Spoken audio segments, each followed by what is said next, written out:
My true story from Florida. My DIL told me to sleep in the garage just for the weekend, so her friend could use my room. I stayed 2 nights, then left with the deed and the dog. I carried the steaming plate of roasted chicken into the dining room, letting the warm scent fill the air. I hoped it might bring back a sense of family, of belonging, something that had been slipping away for months. I set the plate where we used to gather, the 4 of them and me. I looked at Daniel, my son, and called softly, "Dinner's ready." But he did not turn. The chill in his gaze cut deeper than any blade. Daniel cleared his throat and said, his voice cold and curt, "Just for the weekend, Mom. Sleep in the garage. Sophie's friend flew in from New York. She needs the room more than you need your old book's smell." His words sank into me like stones. Before I could swallow the hurt, Sophie piped in with that thin, mocking tone I'd grown to dislike. "Honestly, if you weren't the grandmother of our kids, you'd be living under a bridge already." She glanced at me as though I were suddenly invisible, and I felt my knees wobble slightly. I swallowed hard and stood my ground. Sophie's friend could stay with Sophie in her room or at a nearby hotel. This used to be my room. Why do I have to move? I spoke clearly, though my voice trembled. Sophie laughed, an empty, echoing hiss, her eyes narrowing. "Lol, Mom. Expecting a 70-year-old to give up her room? You are delusional. A crusty old golden retriever lover like you can camp out in the doghouse for all I care." She was talking about me, but the cruel stab included Max, my gentle golden retriever, who had been my faithful companion since my husband died. Blood rushed to my face. I took a step forward, but Sophie's next move startled the room. She raised her hand, poised to slap me. Max sprang toward her, growling low and fierce. His huge frame filled the doorway, first standing on end. Sophie snapped her fingers at him, then kicked him without real force, sending him sprawling backward. Max whimpered and hid behind my legs. I dropped to my knees and held him, tears burning behind my eyes. Sophie stood over us, arms folded. "If you don't retreat to the garage, both of you can sleep in the doghouse," she said, voice icy. She turned back to the table. "He's just like you, ungrateful. You love him, you care for him, and he still bites the hand that feeds him." My heart raced, tears fell. Daniel shifted in his chair, watching me without blinking. I searched his face, hoping for some sign of compassion, but I found none. Instead, he spoke softly. Whether to calm me or justify them, I do not know. "Doghouse or garage, Mom, this is our house now. You are not what you think you are." I rested my forehead against Max's neck, breathing in his familiar shampoo scent. He licked my cheek. I closed my eyes and felt the tears escape. Daniel and Sophie returned to their meal as if nothing had happened. I gathered the plate I had set down and carried it back to the kitchen in a daze. Later, the garage door closed behind me with a mechanical clatter that felt final. The darkness, thick with dust and old boxes, enveloped me like a shroud. I set Max down by a folding chair, where I gently smoothed my scarf across the seat. He circled once, then lay down, his big head resting on my shoes. Even through decades of age, he looked up at me with trusting golden eyes. I sank into the chair and wrapped my arms around him. The garage reeked of gasoline and brittle plastic, and the metal walls echoed with every distant engine passing on the street. It was the coldest I had felt in years, but the weight I felt inside was colder still. I closed my eyes and remembered the good years. My husband, Bill, and I building this house ourselves in our 60s. Me with the paintbrush, him with the hammer. I remembered lazy Sunday mornings, orange pancakes on the porch, Max bounding through the grass. I remembered whispering words of love and safety to my children as they grew up to reach for their dreams. One evening, after a family barbecue, I caught Bill's eye. He squeezed my hand and said quietly, "If they ever betray you, remember who you are. Never let anyone take your power away." I had carried that blessing with me, until now, when betrayal felt like betrayal by blood. Max trembled again. I felt his body quake and wrapped the scarf tighter around us both. I whispered to him, "They can take my bedroom, but not us. We belong together." It was early morning when my eyes slid open again, the garage dim and still. Max lay curled at my feet, his breathing slow and steady. I stood and brushed off my shawl. I touched the boxes around us, the holiday decorations, old photo albums, and last year's tax returns. This was once my space, too. Max stirred and looked up with that calm look that told me he was still with me, still loyal. I walked toward the small window by the garage door. Pale sunlight crept through the dust, illuminating a single beam that caught Max's golden coat. I sighed and looked down at him. In that beam, I saw more than a dog. I saw resilience. I saw faith. I saw home. I knelt and placed my hand on his head. I promised him and myself that I would do something tomorrow. I would find out what happened to Bill's trust and what their real plan was. I would fight back, not with anger or noise, but with steady determination. And I would bring him back inside. We sat together, Max and I, watching the light grow, feeling something stir inside me, some part of the woman I used to be, the woman I knew I still could be. The night was cold and unyielding, but dawn was coming, and so would I. The second night in the garage was colder than the first. The wind howled against the metal like an unwelcome visitor, slipping through the cracks and whispering that I did not belong. I sat wrapped in 2 blankets that smelled faintly of mothballs and motor oil. Max lay beside me, his golden fur dulled with dust, his ribs rising and falling under my trembling hand. He had not eaten much all day. Sophie had taken away his food bowl. If the dog pees again, he's gone. You want to sleep with mutts, feed him trash like you, she had snapped at me earlier that morning as I opened a tin of canned chicken for him. I said nothing, just looked at her and then back at Max, who sat obediently, tail gently wagging as if he did not understand why she hated him so much. Maybe he did understand. That night, as I watched Max curl into a tighter ball near the foot of the cot they had left for me, I found my mind drifting back into the fall, the one that sent me to the hospital, the one that changed everything. It had been raining. I was trimming the overgrown hibiscus along the walkway when my heel slipped on a slick stone. I remember the crack. I remember Daniel's voice on the phone when the neighbor called him. Why was she even outside in the rain? I remember the sterile smell of the hospital, the way the nurse adjusted my pillow without looking me in the eye. Then came the suggestion, or rather, the pressure. Sophie said it first. She needs round-the-clock care. The rehab center has better equipment than we can provide at home. Daniel nodded. I did not fight. Not at first. The guilt of being a burden buried me. The nursing home was beige and sterile, the kind where birthdays are celebrated with half a cupcake and a laminated card. I stayed for 3 months. Each week I asked to come home, and each week, Sophie said, just a little longer, until you're strong enough. Then, one Tuesday morning she arrived with paperwork. It's just to simplify things, she said. It lets us handle the house maintenance while you recover. You're still on the deed. We just need shared access for legal stuff, repairs, taxes, emergencies. It's temporary. She smiled like a politician. I signed. I remember my fingers trembling slightly from the painkillers, my eyes blurry, my heart eager to go home. They let me return 3 days later. My room looked the same, but something felt off. The air in the house no longer belonged to me. Now, sitting in a makeshift garage bed with Max pressed close for warmth, I saw it clearly. I had not been welcomed back. I had been tolerated.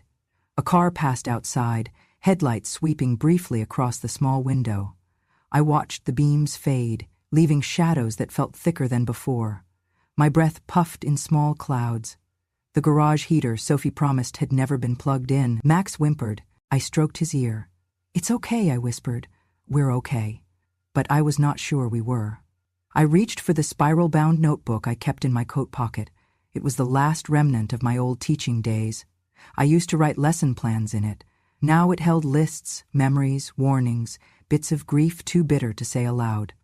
Tonight I wrote, if I am already the thorn, I will make sure someone bleeds before they rip me from the stem. I put the pen down and stared at the words until the ink blurred. Then I remembered something else, something older than this pain. My husband Bill, standing with his back to the ocean, salt in his hair and his hand squeezing mine. We had taken Max for a walk down Clearwater Beach. The dog had been just a pup, clumsy and eager. He had chased a crab and yelped when it pinched his nose. Bill laughed until his stomach hurt.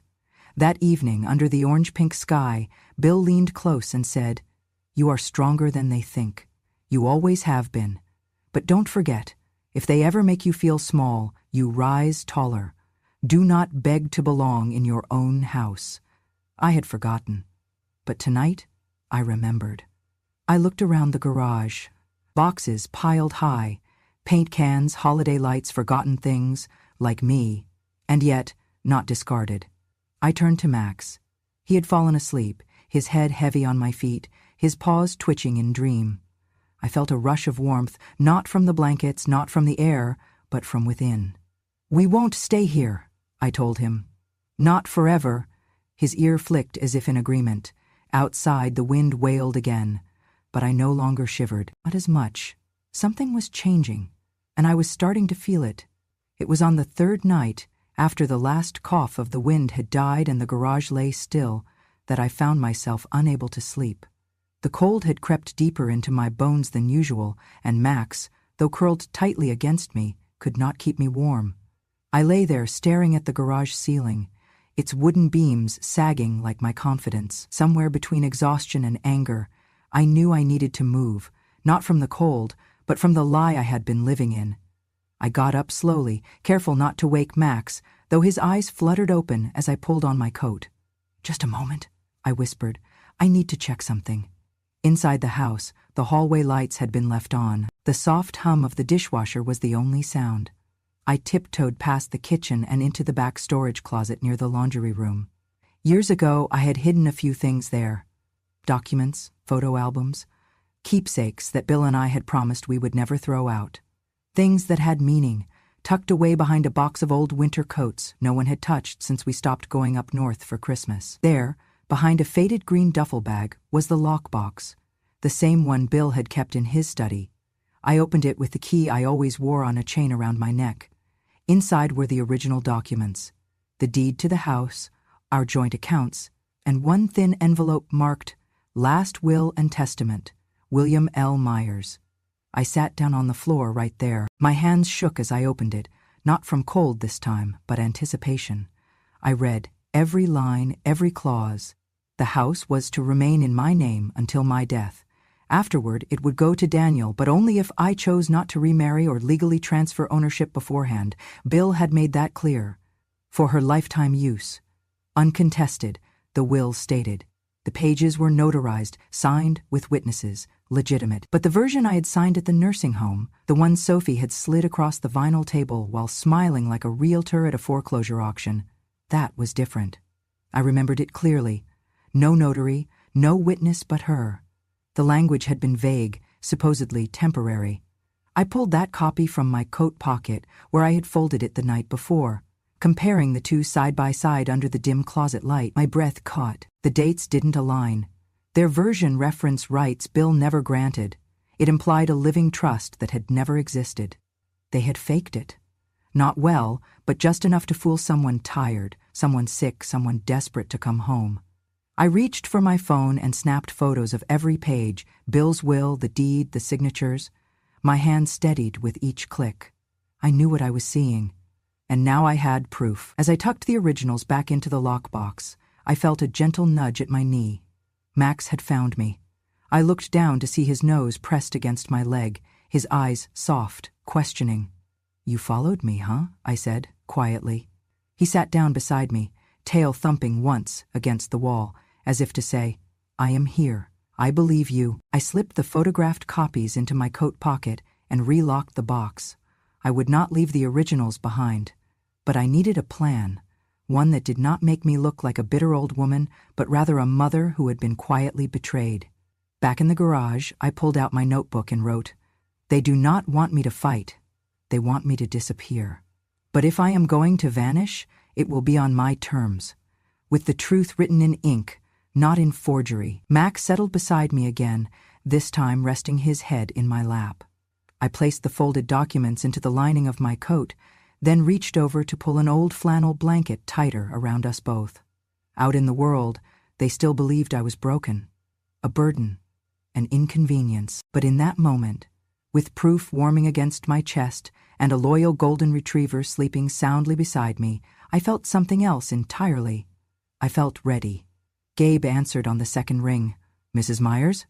His voice was careful, respectful, like the boy I remembered from the front row of my English class 2 decades ago.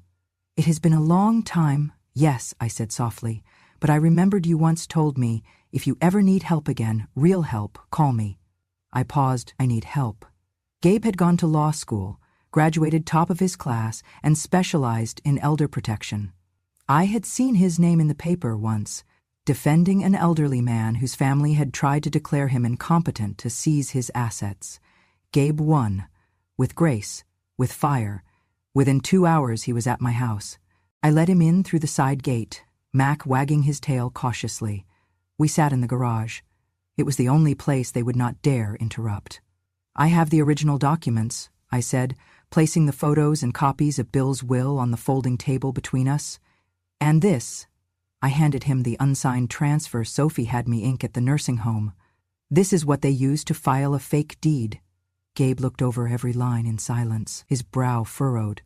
This isn't just fraudulent, it's criminal. No witness, no notary. They used your temporary incapacity after your fall to pressure you into signing something invalid. I nodded. They assumed I would not know better. You do, he said. And now, so will the state.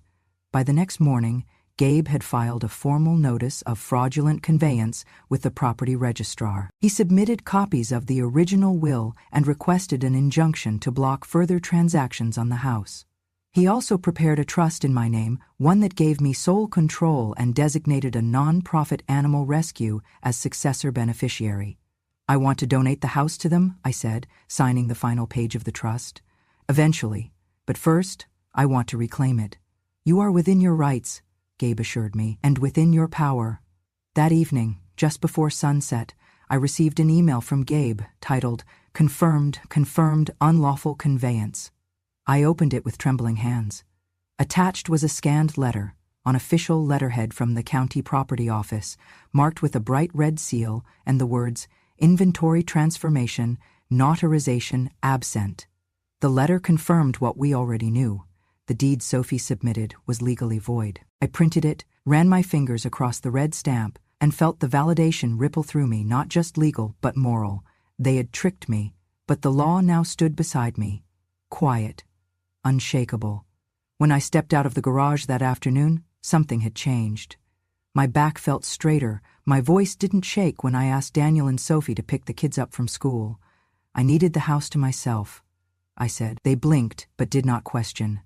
I went into my room, and for the first time in months, I packed my belongings, not with sorrow, but with purpose.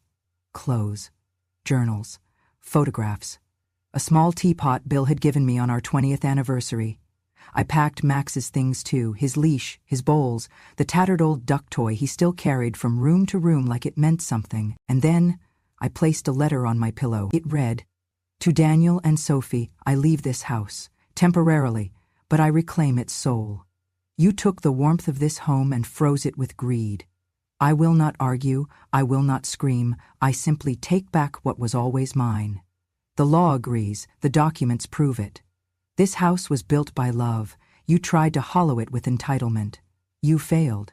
Max and I are going where love still has roots. I am not exiled, I am released. Garage was exile.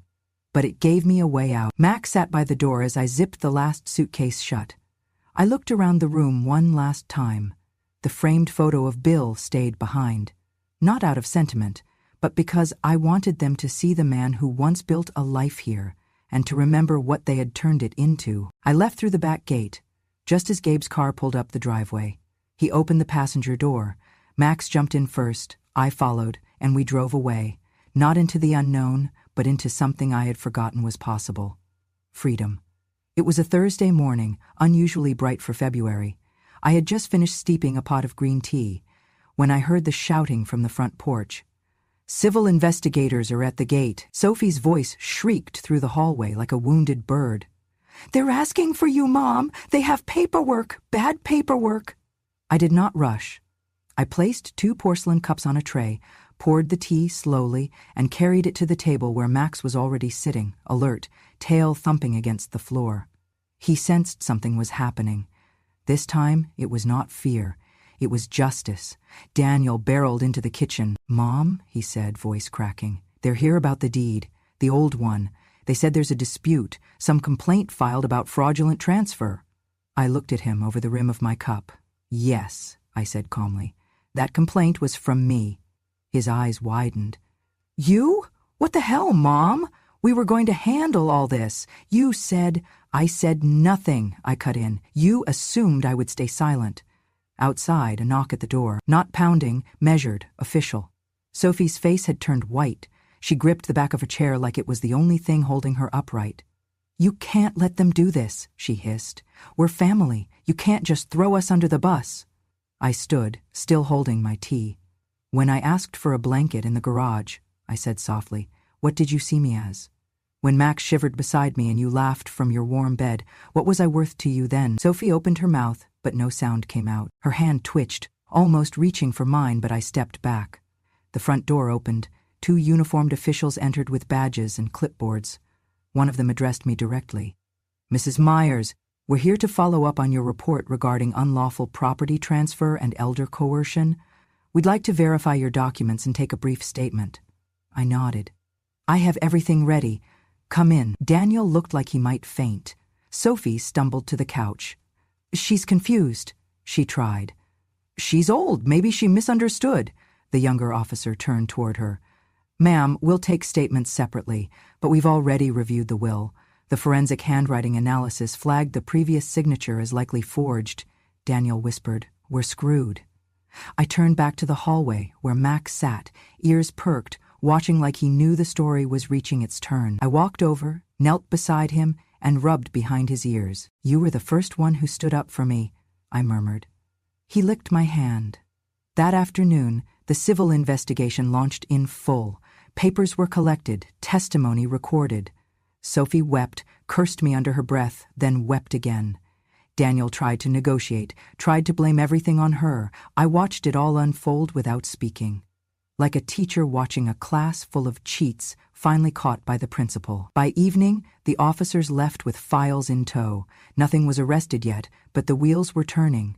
The house was legally frozen. My trust stood. My complaint had weight. Daniel approached me as the sun began to set. Mom, he said quietly, can we talk? You had your chance to talk, I replied. That night you sent me to sleep in the garage, you talked plenty. He tried to smile. We didn't mean it to go this far. I nodded. That's always the way it goes. Until someone draws a line. Max barked once, sharp and strong, then laid his head on my feet. I looked down at him, then up at Daniel. For years, I said, I let you redraw the lines around my worth. You made me smaller, quieter, more convenient. But today I stepped outside those lines, and I am not going back. The investigator's visit marked a silent turning point. The chaos that once filled the house seemed to retreat into corners. Sophie stopped slamming cabinet doors. Daniel stopped pretending to smile. But their silence did not come from guilt. It came from calculation. 2 days later, I made my decision. I contacted Second Leash Sanctuary, the dog rescue center where I had once volunteered with Robert before his stroke. They remembered me. They remembered Max, too. He was the pup we almost adopted from them years ago. They were expanding, looking for a new property to turn into a training and recovery facility. I offered them mine. The executive director, a woman named Charlene, nearly dropped the phone. Mrs. Myers, you're donating your home? Are you sure? Yes, I said, I'm sure. But it's not a donation, it's a statement. By Friday, the trust papers had been amended, ownership transferred. I retained residence, only for 2 more weeks, enough time to pack my belongings and transition Max. When I informed Daniel and Sophie, they were seated at the kitchen island. They had just returned from a desperate visit to their bank. The house is being transferred, I said plainly. It'll belong to a non-profit starting next month. Sophie blinked. You're selling it? No. Donating to a rescue for dogs who've been abandoned, abused, or left to die. Her face twisted. You're out of your mind. This house is worth $500,000. You're just, handing it to a bunch of mutts? Daniel muttered. We can contest that. You can try, I said calmly, but the paperwork's clean, verified. My claim was proven valid. Yours was not. Tears sprang to Sophie's eyes, but they were not the tears of grief. They were the tears of greed denied. You could have given it to us, she spat. We're your family. No, I said, voice firm as the stone path Robert once laid to the garden. Family does not treat elders like pests. Family does not fake signatures. Family does not make mothers sleep beside lawnmowers. Sophie clutched the counter like she might fall. You're destroying us. No, I said. I'm setting us free. You from the house you never respected. Me from the family who never protected me. She covered her face. Mom, please. I turned to Daniel. Do you remember what you said to me the night you sent me to the garage? He swallowed hard but said nothing. You told me I wasn't human property anymore, that the garage or the doghouse was good enough. Now this house will serve those who love unconditionally, even when they are broken, especially when they are broken. Max sat beside me, golden fur glowing in the morning light. He licked my hand once and wagged his tail. This house was never about walls or rooms, I said. It was about memory, love, dignity. You hollowed it out, so now I'm rebuilding its meaning without you. I walked upstairs, packed only what I needed. The rest, furniture, appliances, even the piano, would stay. Charlene's team would convert the living room into a therapy space for veterans with PTSD. The backyard would become a dog run. My bedroom would be a quiet room for new rescues, scared and shaking. That evening, I stood at the threshold, Max beside me, Sophie still crying. Daniel nowhere to be seen. You know what this place will become? I asked her gently. A home. Something you never allowed it to be. I closed the door behind me. Max and I stepped into a new beginning. The new apartment sat 2 blocks from the ocean, modest, second floor, a balcony that faced the sunrise and caught the wind just right in the evenings. Max took to it immediately. He'd nose open the sliding door each morning and sit at the railing, ears perked like a little golden sentinel watching over his domain. We unpacked slowly. I placed my favorite rocking chair in the corner by the window, hung Robert's photo above the desk. There were no more shouts down the hallway, no sarcastic sighs, just the hum of waves and the distant call of seabirds. At night, I made tea, green jasmine, and played the same dusty jazz station Robert used to love. His voice lived in memory now, not in the walls of any house, but here he felt closer somehow. Maybe because I had finally come home to myself. I started writing again. At first it was just for me, a way to empty the ache that had built up over years of silence. But then I posted one piece on a local senior forum. I titled it, They Called Me Trash. I took out the garbage. It spread. Emails trickled in. Then hundreds. Women from across the country. Widows, caregivers, daughters turned ghosts in their own homes. Some told me they wept. Some told me they were packing bags.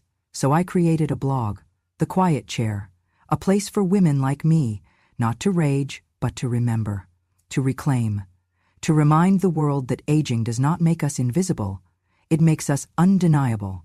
By the end of the month, I had 12,000 followers.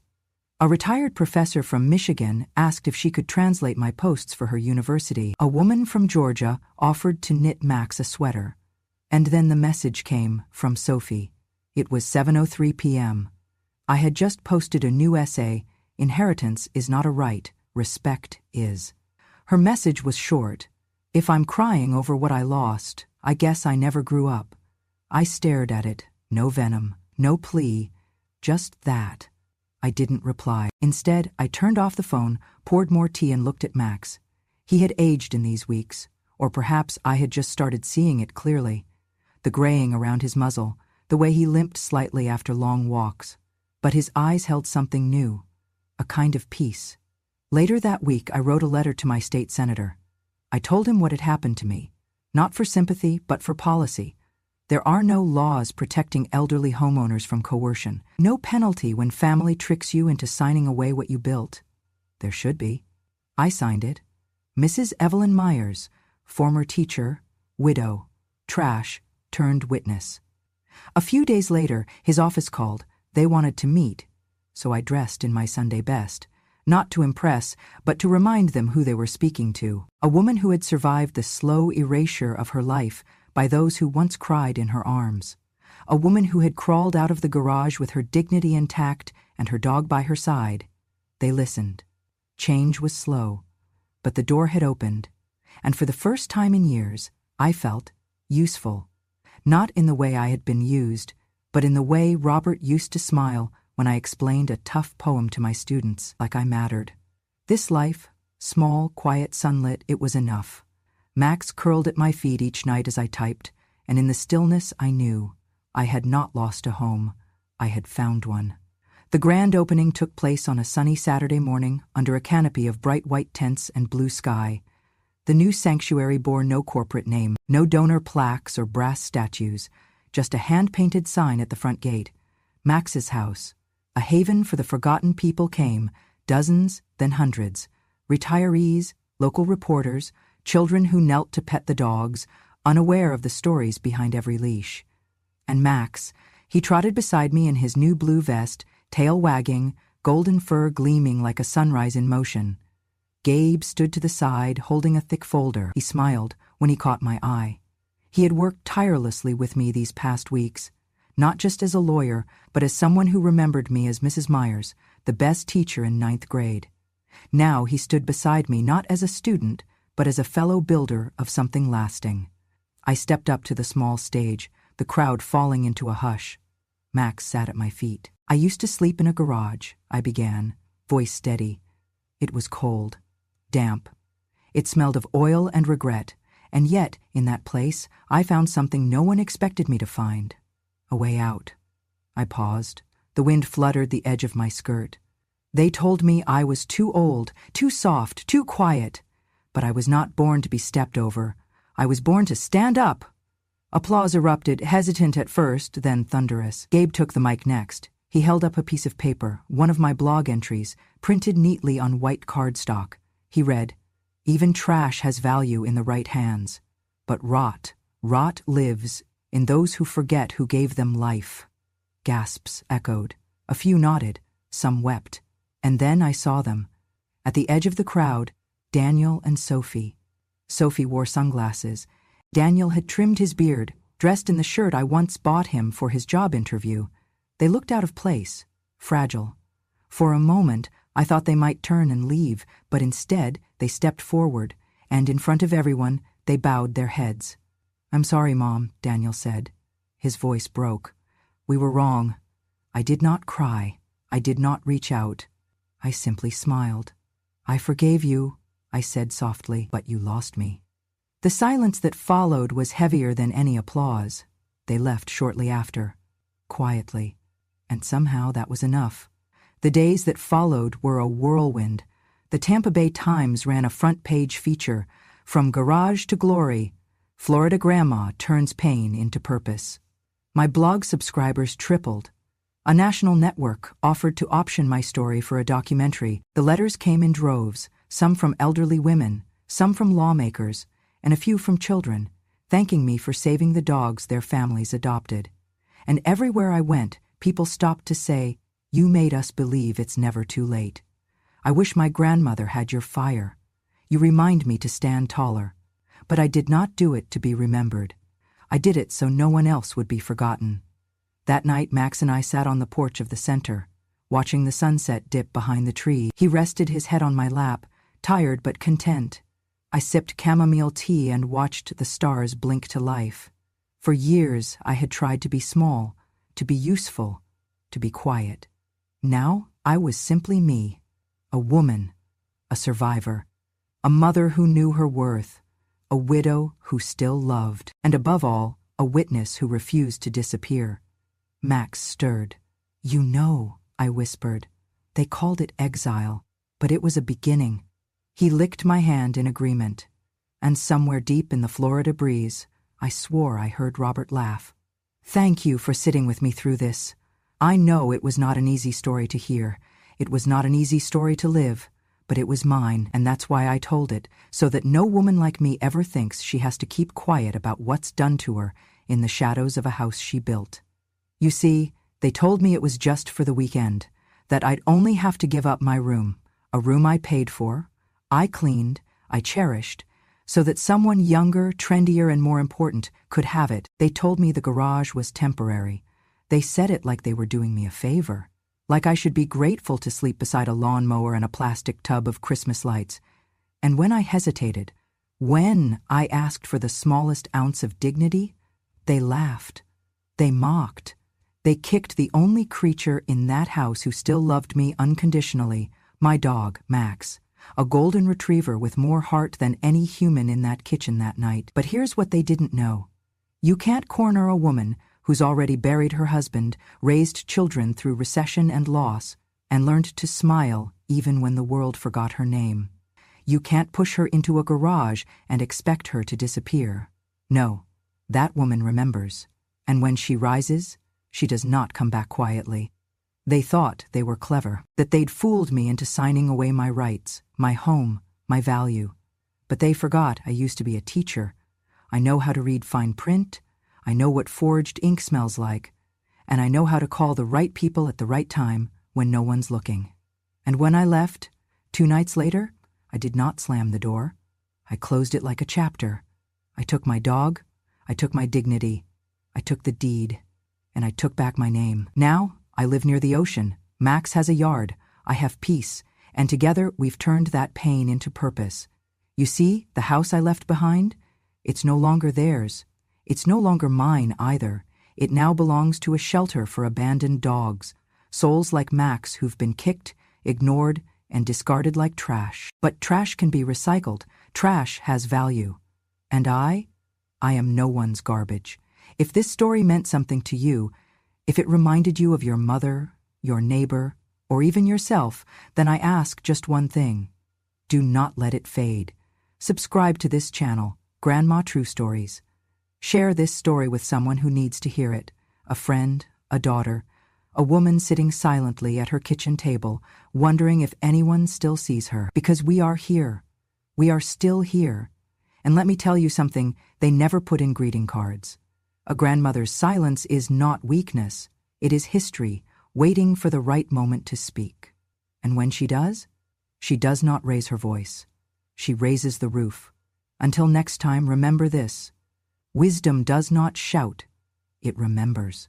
Revenge has no expiration date. And when a grandmother speaks, the world finally listens. Click subscribe and come sit with me again. I have more stories to tell.